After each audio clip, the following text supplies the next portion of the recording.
এবছর শহর কলকাতায় নজরবিহীনভাবে তিন পক্ষের 21 জুলাই শহীদ দিবসের সমাবেশ পালিত হতে চলেছে।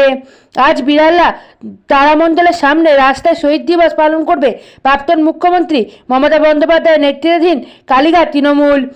অন্যদিকে ধর্মতলার মেয়ো রোডে শহীদ দিবস পালন করে বিরোধী দলনেতা ঋতুব্রত বন্দ্যোপাধ্যায় নেতৃত্বাধীন তৃণমূল।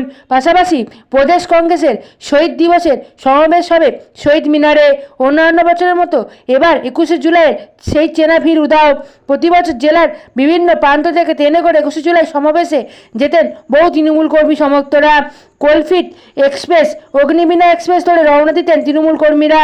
এবার সেই ভিড় কার্যত নেই বললেই চলে। আপনারা দেখছেন বনশ্রী নিউজ।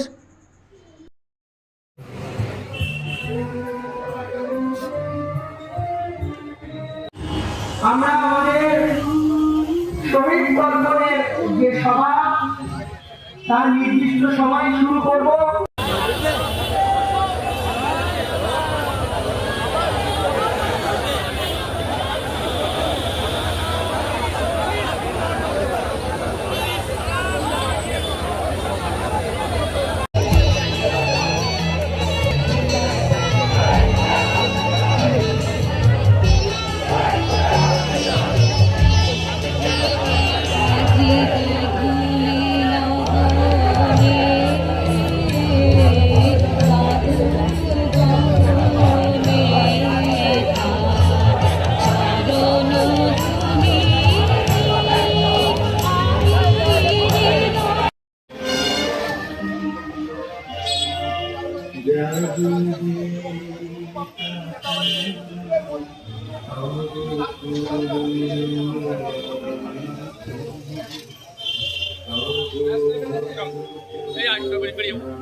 আমি সবাইকে অনুরোধ করবো, আপনারা যারা এসছেন তারা ইতিউতি মঞ্চের পেছনে না ঘুরে